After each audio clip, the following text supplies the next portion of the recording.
जय श्री राधे श्री राधे। राधा मेरी स्वामिनी, मैं राधे जुको दास।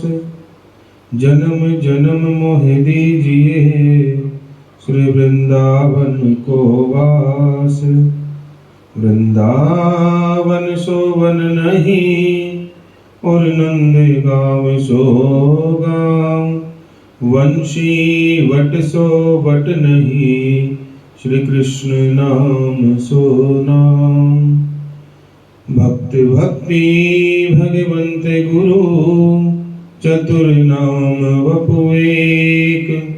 तिनके पद वंदन किए, नाशहि विघ्न अनेक।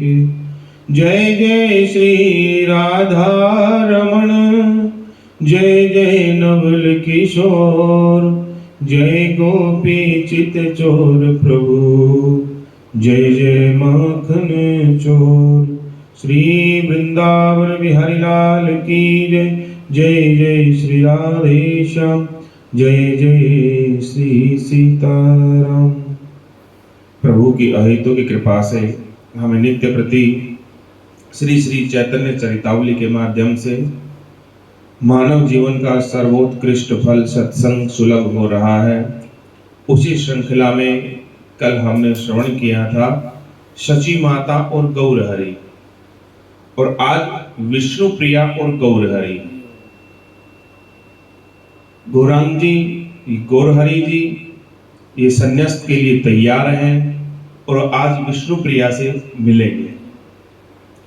यस्यानुराग ललित तस्मित्वल्गु मंत्र, लीलावलोक परिरंभण रास गोष्ठयां।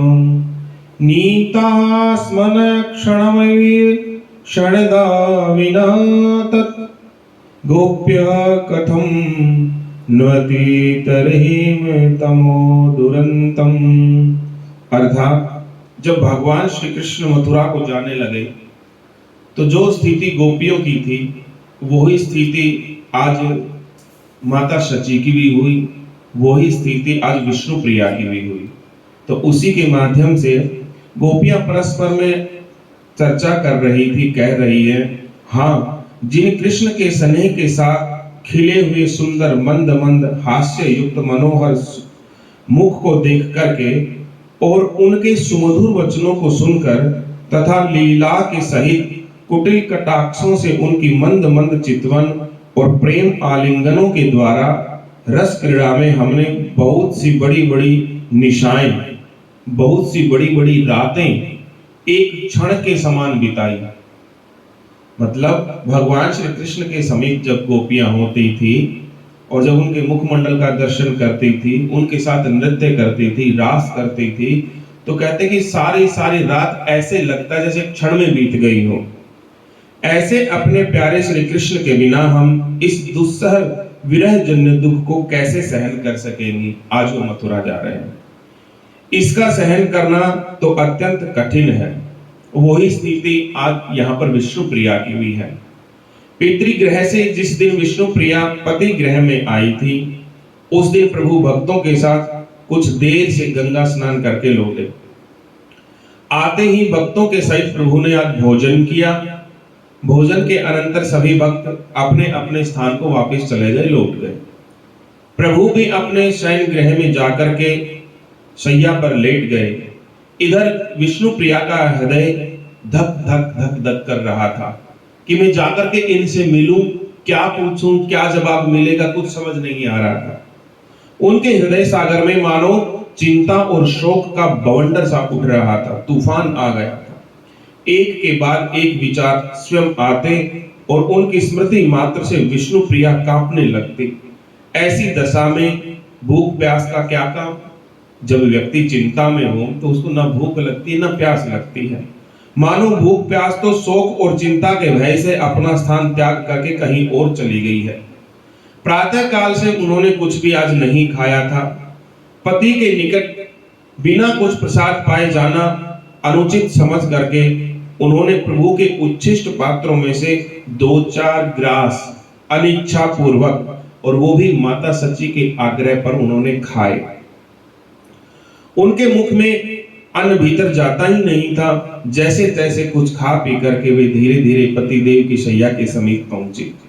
उस समय प्रभु को कुछ निद्रा सी आ गई थी। दूध के स्वच्छ और सुंदर झागों के समान सुकोमल गद्दे के ऊपर बहुत ही सफेद वस्त्र, सुंदर वस्त्र बिछा हुआ था। दो झालरदार स्वच्छ सफेद कोमल तकिए प्रभु के सिरहाने रखे हुए थे। एक बाह तकिए के ऊपर रख रखी थी, उस पर प्रभु का सिर रखा हुआ था। कमल के समान दोनों बड़े बड़े नेत्र मुंदे हुए थे। उनके मुख के ऊपर घुंघराली काली काली लटें छिटक रही थी। मानो ऐसा लग रहा था कि मकरंद के लालची मत मधुपों की काली काली पंक्तियां एक दूसरे का आश्रय लेकर के उस अनुपम मुख कमल की मनमोहक मधुरिमा का प्रेम पूर्वक आज पान कर रही हैं। अर्ध निद्रित समय के प्रभु श्रीमुख की शोभा को देख करके विष्णु प्रिया जी ठिठक गई। थोड़ी देर खड़ी होकर के वे उस अनिर्वचनीय अनुपम आनंद की अद्भुत आभा को निहारती रही। उनकी अधीरता अधिक से अधिक बढ़ती जाने लगी। धीरे से वे प्रभु के समीप गई और पैरों के पास जाकर के बैठ गई और अपने कोमल करों से धीरे धीरे शनैः शनैः प्रभु के चरणों को और पाद पद्मों के तलुओं को वो सहलाने लगी। उन चरणों की कोमलता, अरुणता और सुकुमारता को देख करके विष्णु प्रिया का हृदय फटने लगा। वो आज सोचने लगी कि कितने कोमल चरण हैं, क्या ये जंगल में विचरण करने के लायक हैं? तो उनका हृदय फटने लगा। वो सोचने लगी, हाय हाय प्राण प्यारे, इन सुकोमल चरणों से कंटक का किरण पृथ्वी पर नंगे पैरों से आप कैसे भ्रमण कर सकेंगे? तपाए हुए सोने के रंग के समान यह राजकुमार का सा सुकुमार शरीर संन्यास के कठोर नियमों का पालन कैसे कर सकेगा?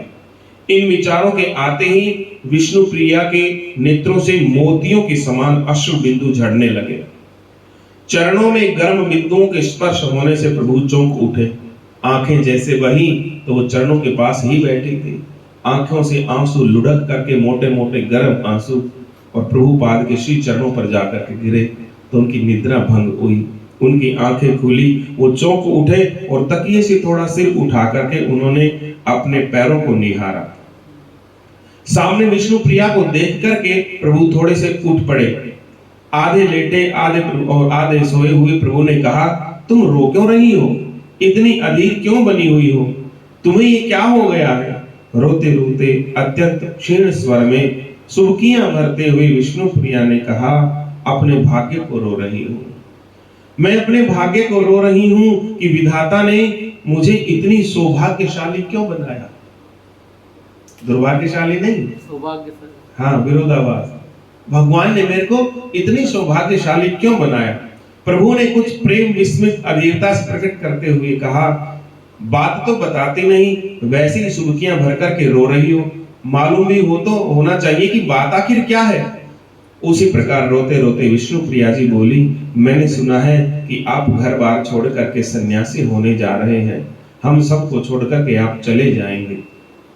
प्रभु ने हंसते हुए कहा, तुमने यह बेसिर पैर की बातें आज कहां से सुन ली? किसने तुमसे सुना दी? विष्णु प्रिया ने अपनी बात पर कुछ जोर देते हुए और अपना स्नेह अधिकार जताते हुए कहा, किसी ने भी क्यों न कही हो, आप बतलाइए, क्या ये बात ठीक नहीं है जो मैं आपसे कह रही हूँ? क्या ये सच्चाई नहीं है? प्रभु ने मुस्कुराते हुए कहा, हाँ हाँ, सब कुछ ठीक नहीं है पर कुछ कुछ ठीक है। विष्णु प्रिया जी पर मानो वज्र सा आज गिर गया हो। वे अधीर होकर के प्रभु के चरणों में गिर पड़ी और फूट फूट करके रोने लगी। प्रभु ने उन्हें प्रेम पूर्वक हाथ का सहारा देते हुए उठाया और प्रेम पूर्वक आलिंगन करते हुए बोले, तभी तो मैं तुमसे कोई बात नहीं कहता, तुम एकदम अधीर हो जाती हो। हाय, उस समय की विष्णु प्रिया जी की मनोवेदना का अनुभव कौन कर सकता है? उनके दोनों नेत्रों से निरंतर अश्रुधारा प्रवाहित हो रही थी। उसी वेदना के आवेश में रोते रोते उन्होंने कहा, प्राणनाथ, मुझ दुखिया की सर्वथा निराश्रय बना करके क्या आप सचमुच मुझे छोड़ करके चले जाओगे? क्या इस भाग्यहीना अबला को अनाथिनी ही बना करके जाएंगे? हाय, मुझे अपने सौभाग्य सुख का बड़ा ही भारी गर्व था कि मेरे पति भगवत भक्त हैं। मुझे इस बात का बड़ा गर्व था। ऐसे त्रिलोक के सुंदर जगत वंद्य अपने प्राण प्यारे पति को पाकर मैं अपने को सर्वश्रेष्ठ सौभाग्यशालिनी समझा करती थी, जिसके रूप लावण्य को देख करके स्वर्ग की अप्सराएं भी मुझसे ईर्ष्या करती थी।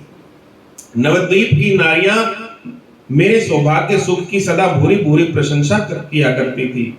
वे ही कालांतर में, अर्थात जब तुम चले जाओगे उनके सामने तो मैं मजाक बन जाऊंगी, वे ही कालांतर में मुझे भाग्यहीन सी द्वार द्वार भटकते हुए देख करके मेरी दशा पर दया प्रकट करेंगी। मैं अनाथिनी अब किसकी शरण में जाऊंगी? मेरी जीवन नैया का आज चप्पू चलाने वाला कौन है? पति ही स्त्रियों का एकमात्र आश्रय स्थान है। पति के बिना स्त्रियों की और दूसरी गति हो ही क्या सकती है? प्रभु ने विष्णु प्रिया को समझाते हुए कहा, देखो, संसार में सभी जीव प्रारब्ध के अधीन हैं। जैसा हमारा प्रारब्ध है वैसा हमारा संबंध है। जितने दिन का प्रारब्ध है उतने ही दिन का संबंध हम निभा पाते हैं। जितने दिन का जिसके साथ संस्कार होता है वह उतने ही दिन तक उसके साथ रह सकता है। सबके आश्रयदाता तो वे हरि ही हैं। तुम श्री कृष्ण का सदा चिंतन किया करती तुम श्री कृष्ण का साथ चिंतन करती रहोगी तो तुम्हें मेरे जाने का तनिक भी दुख नहीं होगा। चिंतन करना है तो मेरा छोड़ करके भगवान श्री कृष्ण का चिंतन करो, फिर मेरे जाने का तुम्हें दुख नहीं लगेगा। रोते रोते विष्णु प्रिया ने कहा, देव, आपके अतिरिक्त कोई दूसरे श्री कृष्ण है क्या इस जगत में? आप ही तो श्री कृष्ण हो। इसे मैं आज तक जानती ही नहीं। कोई दूसरा कृष्ण यदि हो भी तो मैं उसे आज तक जानती ही नहीं और न आगे जानने की मेरी इच्छा है। मेरे तो ईश्वर हरि और परमात्मा जो भी कुछ है केवल और केवल आप ही हैं। आपके श्री चरण के चिंतन के अतिरिक्त दूसरा चिंतनीय पदार्थ मेरी दृष्टि में कोई है ही नहीं। मैं आपकी चरण सेवा में ही अपना जीवन बिताना चाहती हूँ और मुझे किसी प्रकार के सांसारिक सुख की इच्छा आज तक ना थी, ना है, ना रहेगी। प्रभु के कुछ अधीरता प्रकट करते हुए प्रभु ने कहा, प्रिय, मैं सदा से तुम्हारा हूं और तुम्हारा ही रहूंगा। तुम्हारा यह निस्वार्थ प्रेम कभी भुलाया जा नहीं सकता। कौन ऐसा भाग्यहीन होगा जो तुम जैसे सर्वगुण संपन्ना जीवन की सहचरी का परित्याग करने की इच्छा अपने मन में करेगा। किंतु हे विष्णु प्रिय, मैं सत्य सत्य कहता हूं, मेरा मन अब मेरे वश में नहीं है। नहीं तो तुम्हें कौन छोड़ना चाहता है? लेकिन हकीकत बात तो यही है कि प्रारब्ध के कारण मेरा मन मेरे वश में अब है ही नहीं। जीवों का दुख अब मुझसे देखा नहीं जाता। मैं संसारी होकर और घर में रहकर के जीवों का उतना अधिक कल्याण नहीं कर सकता। जीवों के लिए मुझे शरीर से तुम्हारा त्याग करना ही होगा। मन से तो तुम्हारा प्रेम कभी भुलाया जा नहीं सकता। तुम निरंतर विष्णु चिंतन करती हुई अपने नाम को सार्थक बनाओ और अपने जीवन को सफल करो। बहुत ही अधीर स्वर में विष्णु प्रिया जी ने कहा, मेरे देवता, यदि जीवों के कल्याण में मैं ही बाधक रूप हूं तो मैं आपके श्री चरणों का स्पर्श करके कहती हूं कि मैं सदा आपके पितृगृह में ही जाकर के रहूंगी। जब कभी आप गंगा स्नान करने जाया करेंगे तो कहीं से छिपकर के बस मैं मात्र आपका दर्शन कर लिया करूंगी। माता को तो कम से कम आधार रहेगा। खैर, मैं तो अपने हृदय को वज्र बना करके इस पहाड़ जैसे दुख को सहन भी कर लूं, किंतु उस वृद्धा माता की क्या दशा होगी? उसके आगे पीछे तो कोई है ही नहीं। उनका जीवन तो एकमात्र आपके ही ऊपर निर्भर है। वे आपके बिना जीवित नहीं रह सकेंगे। निश्चय ही वे आत्मघात करके अपने प्राणों को त्याग देंगे। प्रभु के कुछ रुंधे हुए कंठ से रुक रुक करके प्रभु कहने लगे, सबके आगे पीछे वो हरि ही है। उनके सिवा प्राणियों का दूसरा आश्रय कोई है ही नहीं। प्राणी मात्र के वो ही आश्रय हैं। उनके स्मरण से सभी का कल्याण होगा। प्रिय, मैं विवश हूं। मुझे नवद्वीप को परित्याग करके अन्यत्र कहीं जाना होगा। सन्यास के सिवा मुझे दूसरे किसी काम में अब सुख नहीं दिखाई देता। तुम सदा से मुझे सुखी बनाने की इच्छा कर रखती हो ना। तुमने मेरी प्रसन्नता के निमित्त अपने सभी सुखों का त्याग किया है। जिस बात में मैं प्रसन्न रह सकूं तुम सदा ऐसा ही आचरण करती रही हो।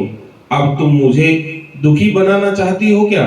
यदि तुम मुझे जबरदस्ती यहाँ रहने का आग्रह करोगी तो मुझे सुख नहीं मिल सकेगा। रही माता की बात, तो उनसे मैं अनुमति ले चुका हूँ और उन्होंने मुझे संन्यास लेने की आज्ञा भी दे दी है। अब तुमसे ही अनुमति लेनी और शेष रह रही है। मुझे पूर्ण आशा है, विश्वास है, तुम भी मेरे इस शुभ काम में बाधा उपस्थित न करके प्रसन्नता पूर्वक मुझे संन्यास ग्रहण करने की अनुमति प्रदान करोगी। कठोर हृदय करके अपने दुख के आवेग को बलपूर्वक रोकते हुए विष्णु प्रिया ने कहा, यदि माता ने आपको संन्यास की आज्ञा दे ही दी है तो मैं आपके काम में किसी प्रकार का रोड़ा नहीं अटकाऊंगी। मैं भी आपको रोकूंगी नहीं। आपकी प्रसन्नता में ही मेरी प्रसन्नता है। आप जिस दशा में भी रह करके प्रसन्न हो वो ही मुझे स्वीकार है। किंतु हे प्राणेश्वर, मुझे हृदय से कभी भी दूर नहीं कीजिएगा, मुझे भुलाइएगा नहीं। आपके श्री चरणों का निरंतर ध्यान बना रहे ऐसा आशीर्वाद मुझे दें। प्रसन्नता पूर्वक तो कैसे कहूं, किंतु आपकी प्रसन्नता के सम्मुख मुझे सब कुछ स्वीकार है। आप समर्थ हैं, मेरे स्वामी हैं और आप सर्व स्वतंत्र हैं और पतितों के उद्धारक हैं। मैं तो आपके चरणों की एक दासी हूँ। स्वामी के सुख के निमित्त दासी सब कुछ सहन कर सकती है, किंतु मेरा स्मरण बना रहे, बस आपके श्री चरणों में मेरी यही प्रार्थना है। प्रभु ने विष्णु प्रिया को प्रेम पूर्वक अपने गले से लगाया और आलिंगन करते हुए कहा कि धन्य है, धन्य है, तुमने एक वीर पत्नी के समान ही यह बात कही है। इतना साहस तुम जैसी पति पारायण सती साध्वी स्त्रियां ही कर सकती हैं। ये सबके बस की बात नहीं है। तुम सदा मेरे हृदय में बनी रहोगी और अभी मैं जा थोड़ी ही रहा हूं। जब जाना होगा तब मैं तुझे आराम से बता करके जाऊंगा, समझा करके जाऊंगा। इस प्रकार प्रेम की बातें करते करते सारी रात्रि आज बीत गई। प्रातः काल हुई, प्रभु उठ करके अपने नित्य कर्म में लग गए। बोलो वृंदावन बिहारी लाल की जय। जय जय श्री राधे। कल अपने मित्रों से मिलेंगे। जय जय श्यामा, जय जय श्याम। मंजीरा का जय जय श्री वृंदावन धाम। जय जय श्यामा, जय जय श्याम। जय जय श्री वृंदावन धाम। पावन राधे तेरो नाम, पावन राधे तेरो नाम।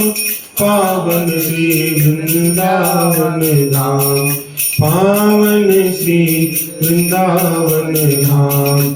जय जय श्यामा, जय जय श्याम। जय जय श्री वृंदावन धाम। जय जय श्यामा, जय जय श्याम। जय जय श्री वृंदावन धाम। मेरी श्यामा मेरो श्याम, मेरी श्यामा मेरो श्याम। मेरो श्री वृंदावन धाम, मेरो श्री वृंदावन धाम। जय जय श्यामा, जय जय श्याम। जय जय श्री वृंदावन धाम। जय बरसानो, जय नंद गाँव। जय बरसानो, जय नंद गाँव। श्री यमुना जी ललित ललाम, श्री यमुना जी ललित ललाम। जय जय श्यामा, जय जय श्याम। जय जय श्री वृंदावन धाम। यह जोड़ी अविचल अविराम, यह जोड़ी अविचल अविराम। हृदय विराजो आठो याम, हृदय विराजो आठो याम। जय जय श्यामा, जय जय श्याम।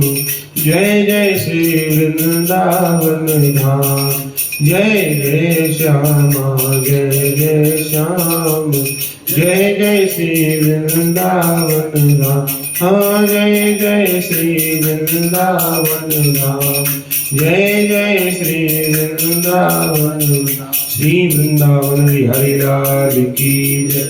जय जय श्री राधेश्याम।